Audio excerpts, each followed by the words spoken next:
మత్తయి సువార్త 15వ అధ్యాయం 21వ వచనం నుంచి చదువుతా. నేనే చదువుతా.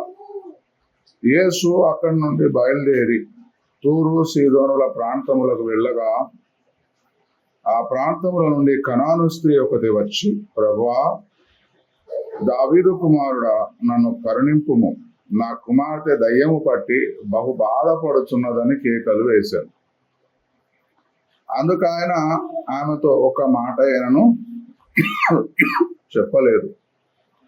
అప్పుడు ఆయన శిష్యులు వచ్చి, ఈమె మన వెంబడి వచ్చి కేకలు వేయుచున్నది గనుక ఈమెను పంపివేయమని ఆయనను వేడుకొనగా, ఆయన, ఇశ్రాయేలు ఇంటి వారైన నశించిన గొర్రెల యొద్దకే నేను పంపబడితిని గాని మరి ఎవరి యొద్దకు పంపబడలేదని.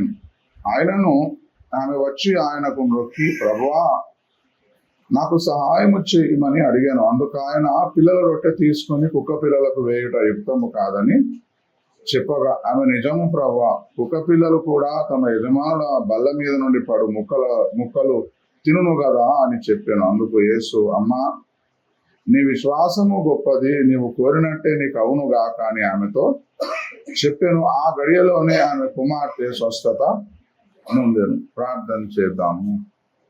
ప్రియ పరలోకపు తండ్రి, చదవబడిన ఈ లేఖన భాగమును బట్టి నీకు స్తోత్రములు తండ్రి. మా అందరి ఆత్మలకు క్షేమాభివృద్ధి కలుగున్నట్లు ఈ లేఖన భాగమును విరిచి పంచుమని బ్రతిమలాడుతున్నాం. పరమ కుమ్మరిగా, శిల్పకారునిగా, పరమ బోధకునిగా నాయన మీరు దిగిరండి. నాతోను మా అందరితోనూ మీరు మాట్లాడండి. తెరవబడిన మనోనేత్రం మీరు మాకు దయచేయమని యేసునామములో ప్రార్థించి బ్రతిమలాడి వేడుకుంటున్నాం మా ప్రియ పరలోకపు తండ్రి. ఆమేన్. దేవునికి స్తోత్రములు.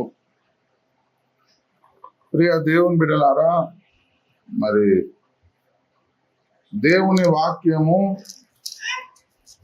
మనకు ఎందుకు ఇచ్చాడు దేవుడు అన్నది ఇర్మియా గ్రంథం 1వ అధ్యాయంలో ఒక మాట చెప్పాడు.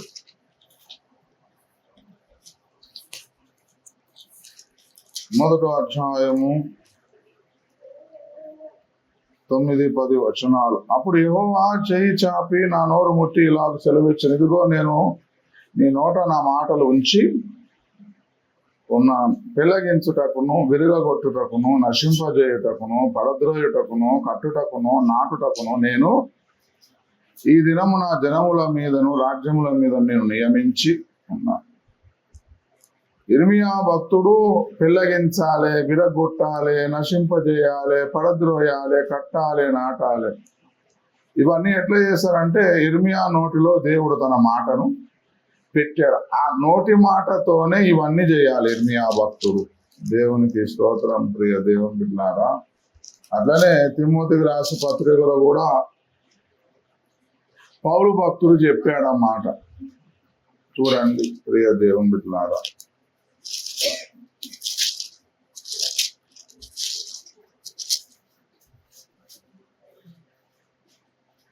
రెండవ తిమోతి 3వ అధ్యాయము 16-17 వచనాలు. దైవజనుడు సన్నద్ధుడై ప్రతి సత్కార్యమునకు పూర్ణంగా సిద్ధపడి ఉన్నట్లు దైవావేశం వలన కలిగిన ప్రతి లేఖనము ఉపదేశించుటకును, ఖండించుటకును, తప్పు దిద్దుటకును, నీతి యందు శిక్ష చేయుటకును ప్రయోజనకరమై ఉన్నది. ఇన్ని పనులు చేయాలి వాక్యంగా. ఏమేం చేయాలి? ఉపదేశించాలి, తర్వాత ఖండించాలి, తర్వాత తప్పును దిద్దాలి, తర్వాత నీతి యందు శిక్ష చేయాలి. ఇవన్నీ వాక్యం ద్వారానే సాధ్యమవుతుంది ప్రియ దేవుని బిడ్డలారా. కాబట్టి వాక్యోపదేశకు మీద భారం ఉంటుంది. దేవుని నామ, నువ్వు నీ పిల్లలను ఎట్లా దారిలోకి తీసుకురావాలని కోరుకుంటావో, బుద్ధి చెప్పాలని కోరుకుంటావో, వాళ్ళు తప్పితే ఏం చేస్తావు? మంచిగా తప్పైన బిడ్డ ఇంత యాపిల్ ఫోన్ అని కొనిస్తావా? వాడు ఇంకా చెడిపోతాడు. అవునా కాదు? నువ్వు మంచిగా తప్పైన బిడ్డ ఇంకా ఇంత పాటు ఒక మంచి స్వీట్ డబ్బా కొనిస్తా అంటావా? మంచిగా తప్పు చేసావా, మనం మంచిగా కూర్చొని బిర్యానీ చేసుకొని తిన్నామంటావా? ఏం చేస్తావా మరి?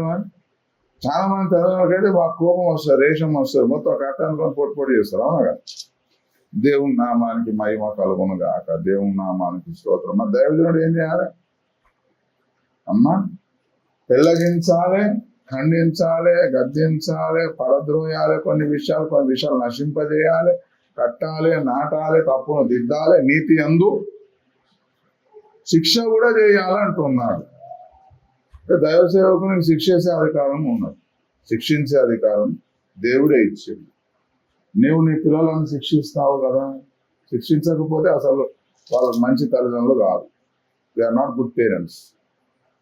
శిక్షించేవాడు ప్రియ దేవుని బిడ్డలారా, వాడే కరెక్ట్ తల్లిదండ్రులు. దేవునికి స్తోత్రం. చిన్నప్పుడు మా నాన్న బాగా శిక్షించేవాడు మమ్మల్ని. బాత్రూంలోకి పోయి దాక్కుంటే కూడా బాత్రూమ్ డోర్ కాడ స్టూల్ వేసుకొని ఎక్కి కట్టబెట్టి కొట్టేవాడు మమ్మల్ని. దేవుని స్తోత్రం. అంత మా అక్క ఆయనకు పేరు పెట్టింది. ఏం పేరు పెట్టిందంటే సద్దాం హుసేన్ అని పేరు పెట్టింది. ఎందుకంటే మా నాన్న బాగా సీరియస్ అన్నాడు, బాగా కొట్టేటోడు. కాబట్టి ఏం పేరు పెట్టింది? సద్దాం హుసేన్. తెలుసా మీకు? ఇరాక్ అధ్యక్షుడు ఉండే చనిపోయినాడు, ఉరి శిక్ష పడ్డదని చనిపోయినా సద్దాం హుసేన్. నీ అంత అన్నమాట, నీ అంత లెక్క చేస్తారా, ఎప్పుడు కొడతాడు, ఎప్పుడు గద్దిస్తాడు, బుద్ధి చేస్తాడని మా అక్క ఆయనకు సద్దాం హుసేన్ అని పేరు పెట్టింది. ఇంతులారా, మొన్న ఆమె 50 ఏళ్ళు పూర్తయింది. ఆమె 50 years బర్త్డే చేసుకున్నది కరీంనగర్లో. ఆమె ఏం చెప్పిందో తెలుసా? బర్త్డే అప్పుడు, నేను ఇప్పుడు ఈ స్టేజ్లో ఉన్నాను, ఇంత మంచి స్థితిలో ఉన్నానంటే మా నాయన మమ్మల్ని చిన్నప్పుడు శిక్షించిండు, క్రమశిక్షణలో పెంచిండు మమ్మలను. అందుకే ఇప్పుడు నేను ఉన్నతమైన స్థితిలో నేను ఉండగలిగినానని చెప్పింది. వింటున్నారా? కానీ చిన్నప్పుడు ఏమన్నది? మా సద్దాం హుసేన్ అని పేరు పెట్టింది. ఇప్పుడు ఏమంటది? ఆమె ఒకటి లెక్చరర్ అయింది, ఇప్పుడు కాలేజ్ డీన్ అయింది. ఆమె కింద కొన్ని 100 మంది స్టూడెంట్స్ ఉన్నారు ఆమెకు. ఇప్పుడు నర్సింగ్ స్టూడెంట్స్ ఉన్నారు ఆమెకు, బిఎస్సి నర్సింగ్, జిఎన్ఎం చేసే వాళ్ళందరూ ఉన్నారు. వాళ్ళందరికీ క్రమశిక్షణ నేర్పియాలి కదా. కాలేజ్ డీన్ అంటే పట్టుకనేనా మీ ఇష్టమైన టైంకి రండి అంటారు, వదిలేస్తారా? వదిలేరాదు కదా. అంటే తండ్రి చేసిన శిక్ష, పెంచిన క్రమశిక్షణ యొక్క విలువ జీవితంలో ఆమెకు 50 ఏళ్ళకి అర్థమైంది. 50 years పట్టింది ఆమెకు అర్థం కావడానికి. అప్పుడు ఆమె అందరు స్నేహితుల ముందు ఏడ్చుకుంటూ సాక్ష్యం చెప్పింది, కరెక్ట్ పెంచిండు మా నాయనమ్మలో. ఒకవేళ మా నాన్న ఆనాడు శిక్ష చేయకపోతే, సరిగా మనం స్ట్రిక్ట్ గా చూడకపోతే, గద్దించకపోతే, సరి చేయకపోతే మేము ఇప్పుడు ఈ స్టేజ్లో ఉండేవాళ్ళం కాదు. మా నాన్నకు ఇంత పెద్ద బెల్ట్ ఉండేది. ఇప్పుడు అసలు బెల్ట్ ఎవరు పెడతలేడు. పాతకాలం పోలీసు వాళ్ళు పెడతారు ఆ బెల్ట్. పోలీసు వాళ్ళ కంటే ఇంకా కొద్దిగా 1/2 ఇంచ్ ఎక్కువ ఉంటుంది మా నాన్న పెట్టుకునే బెల్ట్. ఏమన్నా అంటే తీసిరాయి బెల్ట్. పోలీసు వాళ్ళు బెల్ట్ పెడతారు కదా, దానికంటే ఒక 1/2 ఇంచ్ పెద్దగా ఉంటుంది. మా ఇంట్లో నేను పెద్ద అయిన తర్వాత కొన్ని రోజులు పెట్టుకున్నా, బెల్ట్ పెట్టుకొని తిరిగి పాత అయిపోయింది అది. దాని మీద ఏనుగు బొమ్మ ఉంటుంది. నువ్వు ఏమన్నా అంటే మిస్టేక్ తేడా వచ్చిందంటే తీసుడే బెల్ట్. దేవుని నామానికి స్తోత్రం ప్రియ దేవుని బిడ్డలారా. కాబట్టి దైవజనుడు ఇవన్నీ చేయాలండి. ఇప్పుడు నేను ఏ వాక్యం చెప్పినా మా గురించి అంటే మరి ఎవరి గురించి చెప్పమంటారు అమ్మా? మరి బ్రహ్మాండం గురించి చెప్పమంటారా? మరి మోహన్ బాబు గురించి చెప్పానా, బాబుమోహన్ గురించి చెప్పానా, చిరంజీవి గురించి చెప్పానా? ఏం చెప్పాలి మరి నేను? వాళ్ళకి తలకాయ నొప్పి ఉంటే తలకాయ నొప్పి గోళ ఇస్తాం కదా. మోషన్స్ అవుతాయి, మోషన్స్ ఆగే గోళ ఇవ్వాలి కదా. ఇంకా మోషన్స్ కామని నేను అందుకే అడుగుతున్నా, మీ పిల్లలు తప్పిపోతే మీరు యాపిల్ ఫోన్ కొనిస్తారా? చెప్పరే అమ్మా. మీ పిల్లలు తప్పిపోతే రండి మనం బిర్యానీ చేసుకొని తిన్నామంటారా? మీరు చెప్తలేరు జవాబు. చేతోడం తోడంతో ఈ భక్తి నెరవేరుస్తారు. అట్లనే వాక్యము కూడా దేవుని పరిశుద్ధాత్మ దేవుడు నడిపింపు అట్లనే ఉంటుంది ప్రియ దేవుని బిడ్డలారా. దేవుని నామానికి స్తోత్రం ప్రియ దేవుని బిడ్డలారా. చదివిన లేఖన భాగము ఒక అన్య జనులారు యేసు ప్రభు దగ్గరకు వస్తుంది. దీనిలో చదివిన విషయంలో చాలా అంశాలు ఉన్నాయి. ఒకటి కాదు, రెండు కాదు, అనేక అంశాలు ఉన్నాయి ప్రియ దేవుని బిడ్డలారా. ఒక అన్య జాతికి చెందిన ఒక సహోదరి యేసునాథుని దగ్గరకు వస్తుంది. అయ్యా, ఏమంటది?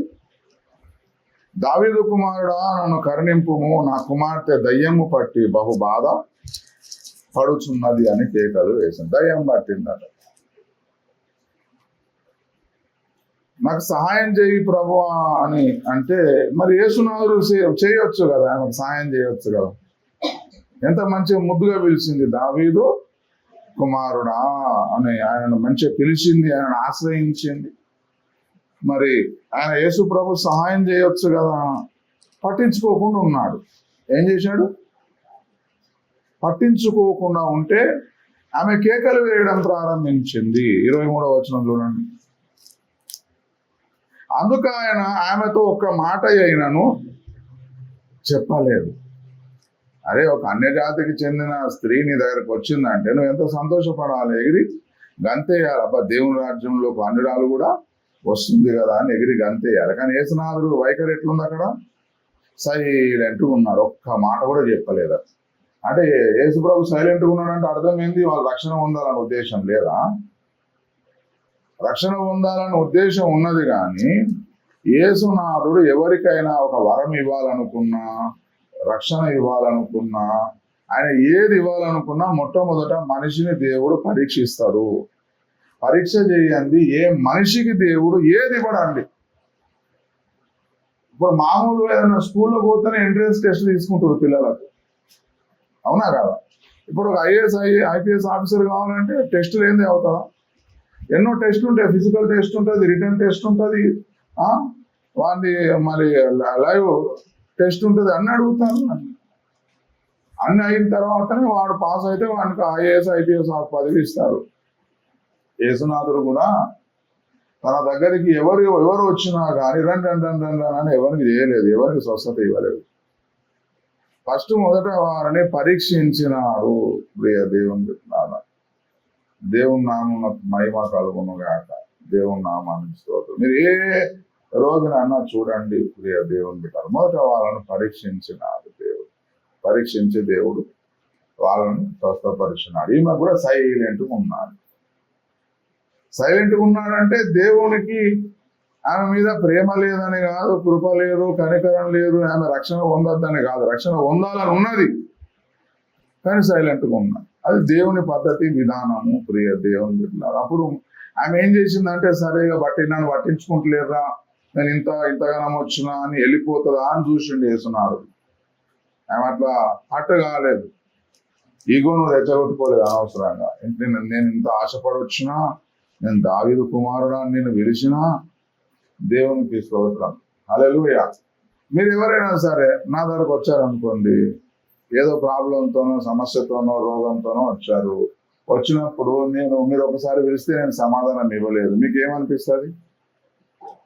నేను ఇంత ఎర్రటి ఎండలు వచ్చినా, ఇంత వర్షంలో వచ్చినా, ఇంత చలిలో వచ్చినా, నా పనులని పక్కన పెట్టుకొని వచ్చినా, నేను ఇంత దూరం వస్తే అయ్యో ఈ పాస్టర్ నాకు కనీసం ఒక ప్రేజులాడు చెప్పలేదు, కనీసము అయ్యో నా మాటలను పట్టించుకోలేదు. దేవుని నామానికి స్తోత్రం. వింటున్నారా? ఎవరైనా ప్రేజలాడు లెక్క చెప్పకపోతే సంఘం వదిలిపెట్టిపోతారు ఎవరన్నా బుద్ధిహీనుడు? వాడిని ఏమనాలి? అంటే నువ్వు సంఘంకి వచ్చినప్పటి నుంచి నీకు ప్రేజలాడు విష్ చేయలేదా? పోనీ నేను విష్ చేయలేకపోవచ్చు, నువ్వు చేయొచ్చు కదా పెద్ద మంది చేసుకొని. నేను ప్రేజలాడు చెప్పలేక అందుకే సంఘం వదిలిపెట్టిపోయినట్టు. కానీ ఇదేం ముచ్చట నాయన, ఇంత ఘోరమైతే ఎట్లా? నువ్వు కలెక్టర్కి పోతే గుడ్ మార్నింగ్ సార్ రండి అంటాడా? కలెక్టర్ దగ్గరికి పోతే రండి సార్ అని అంటాడా? అందరూ పోయి లైన్లో నిల్చొని అక్కడ అపాయింట్మెంట్ తీసుకొని వాడి టైం ఉంటే కలుస్తారు, లేకపోతే లేదు. ప్రియ దేవుని బిడ్డారు, గిడ ఎస్ఐ ఆడ ఐఏఎస్ ఐపీఎస్ దాకా ఎందుకు, గిడ ఎస్ఐ దగ్గరికి పోదాం, రండి రండి రండి సార్ ప్లీజ్ రండి అంటాడా? ఇక దైవజనానికి వచ్చినప్పుడు కరెక్ట్ వైఖరి కలిగి, మంచి మనస్తత్వం కలిగి, విధేయత కలిగి, ఈయన దేవుడు అభిషేకించిన అన్న ఉద్దేశం కలిగి వస్తే మంచిగా ఉంటుంది. యేసునాథుడు సైలెంట్గా ఉన్నాడు. సైలెంట్గా ఉన్నాడంటే ఆయన ప్రేమ లేదని కాదు, కృప లేదని కాదు, ఆయన రక్షణ పొందొద్దని కాదు, రక్షణ పొందాలని ఉన్నది. కానీ యేసునాథుడు ప్రతి ఒక్కరిని పరీక్షిస్తాడు. ప్రియ దేవుని బిడ్డ, దైవజనం ఏమని పరీక్షించొద్దా? పరీక్షించిండు పౌలు భక్తుడు. చెప్పుకుంటూ పోతే చాలా పెద్దగా అయిపోతుంది మెసేజ్. ప్రియ దేవుని బిడ్డ, హల్లెలూయా. దేవుని నామానికి స్తోత్రం. ప్రియ దేవుని బిడ్డ, ఆమె అప్పుడు ఏం చేసింది? వెళ్ళిపోలేదు, ఈగో హట్టు కాలేదు. మనం ఈజీగా హట్ అయిపోతాం. నేను ఒకసారి ప్రేజలాలు పెట్టినా, నేను ఒకసారి విష్ చేసినా, నేను ఒకసారి కాల్ చేసినా, ఒకసారి నేను అది చేసినా, ఇది చేసినా నాకు ఆన్సర్ ఇవ్వలేదు, నన్ను పట్టించుకోలేదు, ఈజీగా హర్ట్ అయిపోతాం మనం. ప్రియ దేవుని దైవజనులు కూడా కొన్ని పరిస్థితులు ఉంటాయి. అమ్మ తలనొప్పి ఉంటుంది, వాడు టాయిలెట్లు ఉంటాడో, లేకపోతే ఇంకేమైనా ఇంకా మేజర్ కేసు ఉన్నదో, వాడు పండుకున్నాడో, వానికి ఏం రోగం ఉందో, వానికి కూడా బాధలు ఉంటాయి కదా, ఉండయా? ఉంటే అది కూడా అర్థం చేసుకోవాలి. దేవుని నామానికి స్తోత్రం. 2.5 సంవత్సరాల తర్వాత మొన్న మా పేరెంట్ పోయి వచ్చిన, ఆఫ్టర్ 2.5 years. ఎప్పుడు పోదామన్నా వాళ్ళ కుదరలేదు, లేదంటే మాకన్నా కుదరలేదు. అంటే మాకు కుదరకపోవడం అంటే సండే స్కూల్ మీటింగ్, ఉపవాస ప్రార్థనో, ఏదో ఒక పండుగనో ఏదో ఒకటి వచ్చింది. మీరందరూ మీ పండుగలకు మీ తల్లిదండ్రులు కలుస్తారు, మీ అన్నదమ్ములు కలుస్తారు.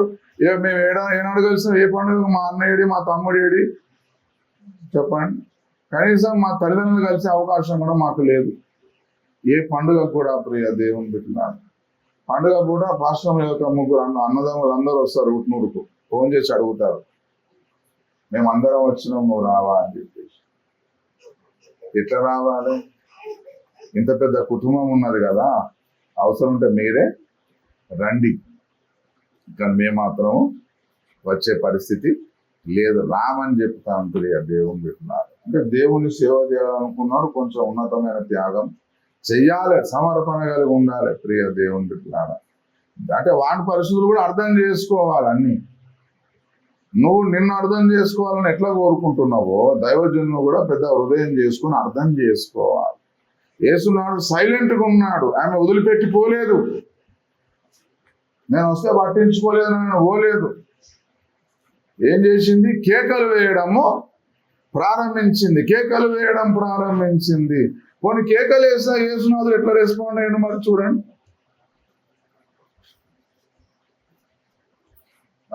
24 ఆయన ఇశ్రాయేలు ఇంటి వారైన నశించిన గొర్రెల యొద్దకే నేను పంపబడితిని గాని మరి ఎవరి యొద్దకును పంపబడ లేదని. ఇంకా హఠే మాట చెప్పిండు యేసునాథుడు. ఏమన్నాడు? ఇశ్రాయేలు ఇంటి వారైన నశించిన గొర్రెల యొద్దకే నేను పంపబడితిని గాని ఎవరి యొద్దకును పంపబడ లేదు. అంటే ఏమన్నాడంటే, నీకోసం నేను రాలేదు అమ్మా, నేను నీకోసం పనిచేయడానికి రాలేదు అని చెబుతున్నాడు. దేవుని నామానికి స్తోత్రం. వింటున్నారా? మీకు అర్థమైందా ఇప్పుడు? అమ్మా, మీరే ఏదో బాధతోనో రోగంతోనో వచ్చారు నా దగ్గరికి. నేను ఏమంటా? నేను మీకోసం రాలేదమ్మా అంటే మీకు ఎట్లా అనిపిస్తుంది? బాధ అనిపిస్తుంది. యేసునాథుడు ఎంత పెద్ద మాట అన్నాడు మరి. కానీ ఇదే యేసునాథుడు యోహాను సువార్తలో 10వ అధ్యాయంలో మరొక మాట చెప్తాడు.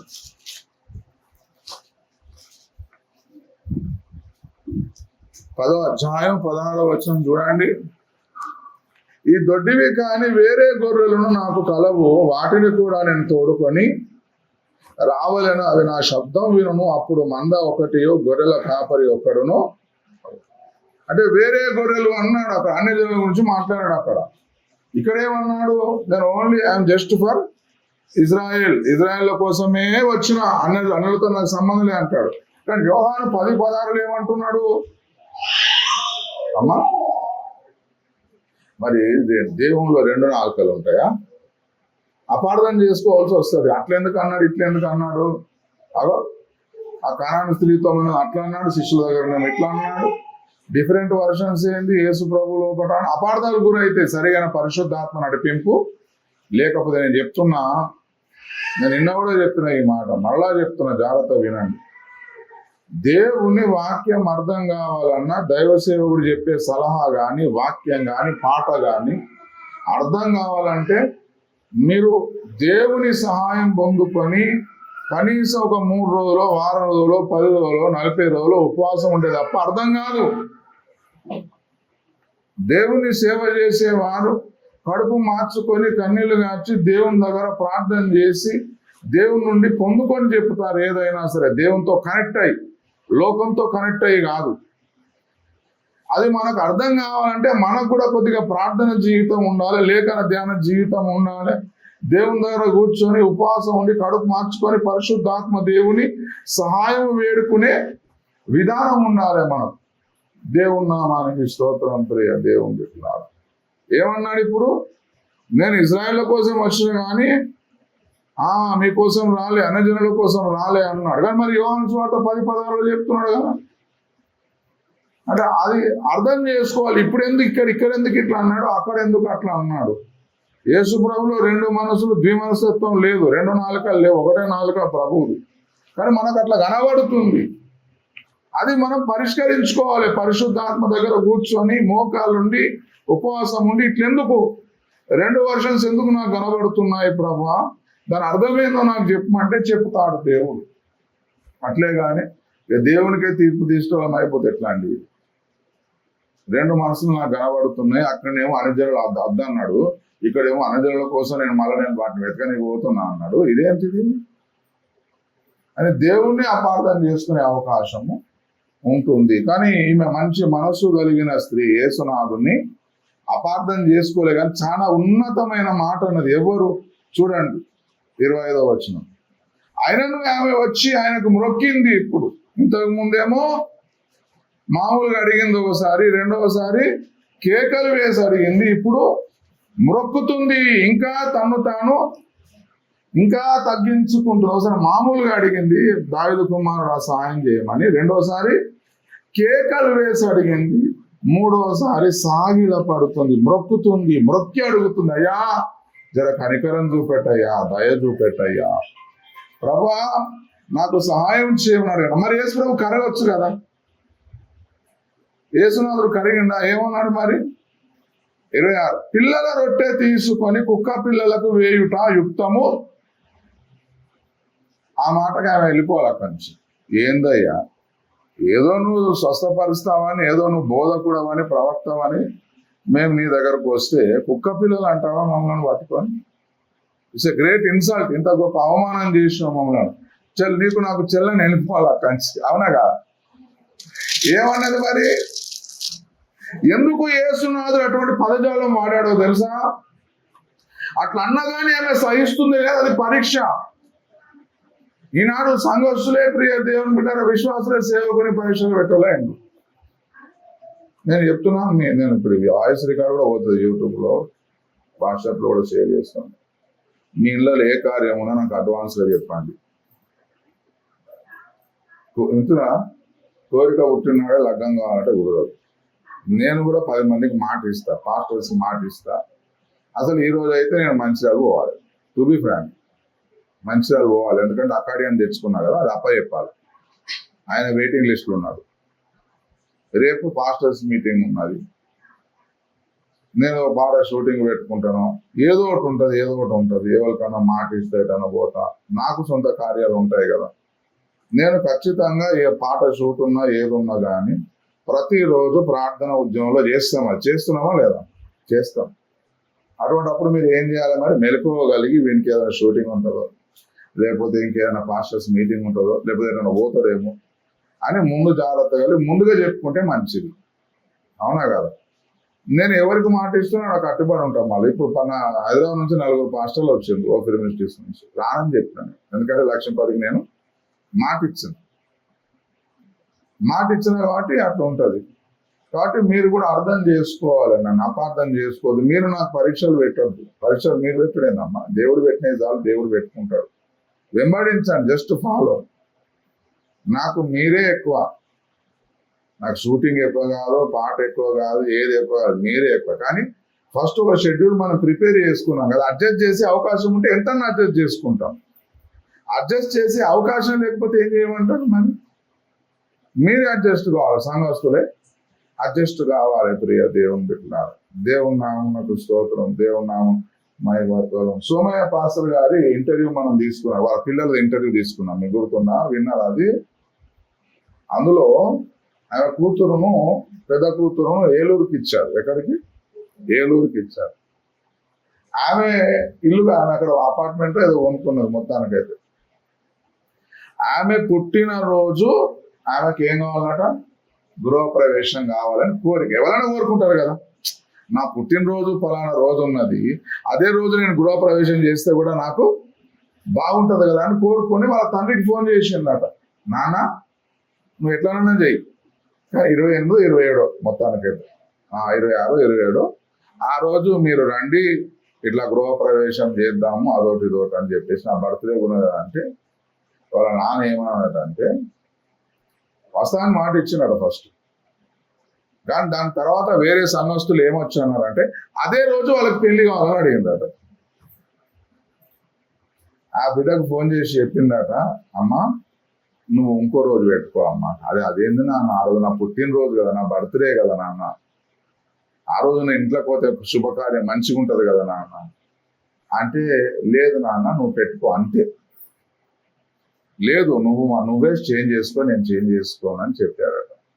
అంటే ఒక సేవకుని బ్రతకట్లు ఉంటుంది. ఇప్పుడు ఇక దేవుని పెట్టినారు, దేవునికి అట్లా ఒక్కటి చెప్పింది ఆమె ఆ ఇంటర్వ్యూలో. అట్లా చాలా ఉన్నాయని చెప్పింది. చాలా ఒప్పుకున్నాం మేము సేవలో సమర్పించుకొని మా అమ్మ నాన్నతో ఉన్నందుకు అని చెప్పేసి. దేవుని నామానికి స్తోత్రం. ప్రియ దేవుని మామూలుగా అడిగింది, దావీదు కుమారుడా సహాయం చేయము. రెండోసారి కేకలు వేసింది. మూడోసారి మ్రొక్కి అడుగుతుంది. మ్రొక్కినందుకు వేసినాదు, అబ్బా పర్వాలేదురా మ్రొక్కింది కదా అని సాయం చేయొచ్చు కదా. ఇంకేమంటున్నాడు, ఇంకా పొడిసినట్టు చెప్తున్నాడు. ఏమని, పిల్లల రొట్టె తీసుకొని కుక్క పిల్లలకు వేయుట మంచిది కాదు కదా, యుక్తం కాదు కదా అంటే ఆమె ఏమన్నాడు, ఇప్పుడు దేంతో పోల్చాడు అంటే, నీకు మొక్కినందుకు, ఏదో నీ మాట విన్నందుకు, మొక్కినందుకు, నీకు లోబడ్డందుకు నన్ను ఆయన కుక్క పిల్ల అంటావా, ఇక చాలు ఆయన నీకు నాకు చెల్లి అనలేదు. ఏమన్నది, కుక్క పిల్లలు కూడా యజమానుని బల్ల మీద నుంచి పడు రొట్టె ముక్కల కొరకు ఎదురు చూచును కదా అన్నది. అంత గొప్ప. అప్పుడు యేసునాథుడు ఏమన్నాడు, ప్రియ దేవుని బిడ్డలారా, అమ్మా నీ విశ్వాసము అది గొప్పది. అంటే యేసునాథుడు పట్టించుకోకుండా ఉన్నా, కేకలు వేసినా నేను నీకోసం రాలేదు, నేను ఇజ్రాయేల్ కోసం వచ్చినా, నువ్వెవరో నాకు సంబంధం లేదని మాట్లాడినా కదా. మ్రొక్కినా యేసునాథు మళ్ళీ పొడిచేటట్టే మాట్లాడినాడు. మనకేమో ఖచ్చితంగా మనం అన్న వెంటనే జవాబు రావాలి, దేవుని దగ్గర నుంచి అయినా దైవజన్ దగ్గర నుంచి అయినా. ఇప్పుడు అడిగినా ఇప్పుడే జవాబు కావాలి నాకు. ఖచ్చితంగా పట్టించుకోవాలి, పట్టించుకోనట్టు ఉండద్దు, గౌరవించాలి. మీ పిల్లలను రా అనరా మీరు, రచ్చపోతాను ప్రభుదర్శన గారు అంటారా, ఏమంటావు మరి, అరే అని అంటావా నువ్వు? ఇప్పటికి మరి మా నాన్న ఫోన్ చేస్తారు, ఐజాక్ గారు అంటారా, ఏమంటాడు మరి, రే బాబు ఏం చేస్తున్నావు అని.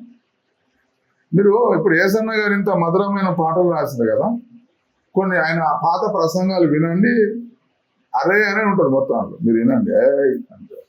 ఇంకెందుకు పితరులను కూడా రా అంటాడు బైబుల్. నేను మామూలుగా నా ఆత్మీయ కుమారులను కుమార్తెలు అట్లా అంటున్నాయి, కానీ ఏసన్న గారి ప్రసంగాలు మీరు వింటే మూల పితరులను కూడా అట్లనే సంబోధిస్తాడు. మీరు వినండి, దొరికితే మీకు సందేశాలు. ఎవరిని? మూల పితరులు అబ్రహాం, ఇస్సాక్, యాకోబులను కూడా అదే లెవెల్లో సంబోధిస్తాడు.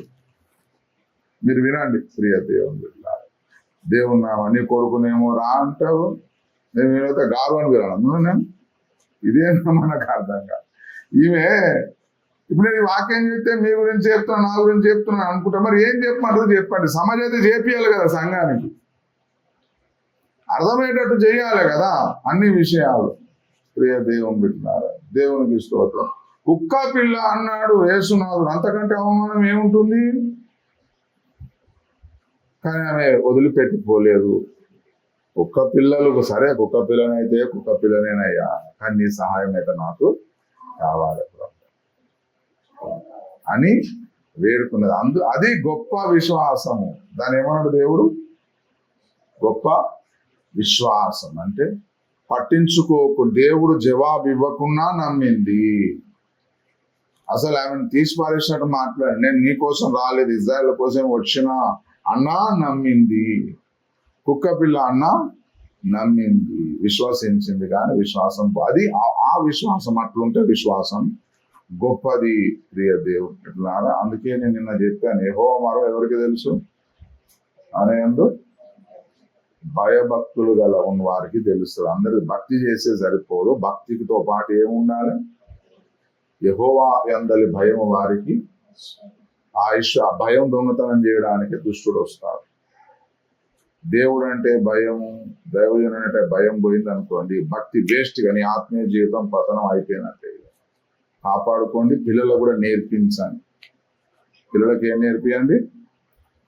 క్రమశిక్షణ నేర్పియండి, భయము నేర్పియండి. తల్లిదండ్రులకు భయపడాలి, టీచర్స్ కి భయపడాలి, దైవజనునికి భయపడాలి, దేవునికి భయపడాలి, దేవుని వాక్యమునకు భయపడాలి, దేవుని సన్నిధికి భయపడాలి.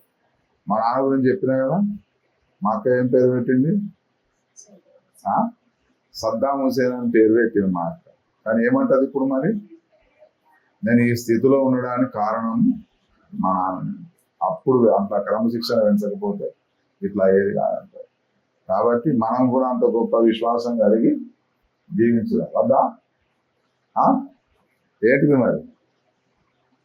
రేపని చెప్పన్నా కాదు అని చెప్పండి. నేను లక్ష్మీపతి అంటే గమ్మతి లక్షపతి అంట. 2-3 పేర్లు పెట్టినా, బాలాజీ అని పెట్టినా, లక్షపతి అని పెట్టినా. ఎట్లా పిలిస్తే ఏందండి? ప్రేమతో ఆ పలుపులో ఉన్న ప్రేమను గమనించాలి, ఆప్యాయతను గమనించాలి. ప్రియ దేవుని బిడ్డలారా, దేవుని నామానికి స్వాపన కదా రోజుకో పేరు పెడతాను. దేవుని నామానికి స్తోత్రం. కాబట్టి గొప్ప దేవుని దగ్గరకు వచ్చినాము. ఈమె కనాను స్త్రీ, ఈమెకి ఏమైనా బోధకుడు ఉన్నాడా? ఈయనకేమైనా కాపరి ఉన్నారా? ఎవరైనా ప్రవక్త ఉన్నారా? ఎవరైనా అపోస్తలు ఉన్నారు ఇవన్నీ నేర్పియడానికి? ఎవరున్నారు మరి? సంఘంలో సహవాసం నుండి ఎన్నేళ్ళు అయిపోయింది దేవుని నమ్ముకున్నాం? 10 ఏళ్ళ, 20 ఏళ్ళ, 30 ఏళ్ళ, 40 ఏళ్ళ, 50 ఏళ్ళు వాక్యం చదవబడితిమి, స్వార్థ చెప్పబడితిమి, పాటలు పాడబడితిమి, దేవుని సన్నిధిలో సహవాసంలో కొనసాగబడితిమి. ఈ కనాను స్త్రీ కంటే ఎక్కువ మనకు వినయం ఉండాలి, ఎక్కువ మంచి విశ్వాసం, ఉన్నతమైన విశ్వాసం ఉండాలి. హల్లెలూయా. దేవుని నామానికి స్తోత్రం. ప్రియ దేవుని, నేను ప్రైజ్ లార్డ్ చెప్పలేదు అంటే వాడు పోయింది. ఇదేందమ్మా నాకు అర్థం. ప్రైజ్ లార్డ్ చెప్పకపోతే ఓడి ఏంటి నాకు అర్థం. నేను చెప్పలే భయ, నువ్వు చెప్పు ప్రైజ్ లార్డ్. నేను ప్రైజ్ లార్డ్ చెప్తాను, నువ్వు దేవుని సన్నిధికి వస్తున్నావా? అందరూ కలిసి దేవుని ఆరాధించడానికి, మయపరచడానికి, దేవుని వలె మారడానికి మనం వస్తున్నాం. ప్రియ దేవుని బిడ్డలారా, కొన్నిసార్లు ఫోన్ కనెక్ట్ అయినప్పుడు నువ్వు మాట్లాడేది నాకేముండదు, నేను మాట్లాడేది కదా, నెట్వర్క్ ప్రాబ్లం ఉండదా? నాకు ఫోన్ చేసిన పాస్టర్ ప్రైజ్లో అంటే ఎట్లా అన్నా? అరే బాబు, నీకు నెట్వర్క్ ప్రాబ్లం కూడా తెలియదా? పోనీ నేను చెప్పలేదు కావచ్చు, మరి ఇన్ని రోజులు, ఇన్ని ఏళ్ళు మరి నీకు చెప్పింది ఏడవైంది. మరి కొంచెం అర్థం చేసుకున్నాము. కాబట్టి ఈ కనాను స్త్రీ వలె ఎటువంటి విశ్వాసం కలిగి జీవించుదాం? చెప్తలేరు, మెసేజ్ నచ్చినట్టుంది. గొప్ప విశ్వాసం కలిగి జీవించుదాం. సరేనా? ప్రార్థన చేసుకున్నాం. లక్ష్మీపతి కూడా దేవుడు తనకిచ్చిన 3 పిల్లల్ని అట్లా పెంచుతారని నమ్ముతున్నాం. హల్లెలూయా. Praise the lord. రండి ప్రార్థన చేసుకున్నాం.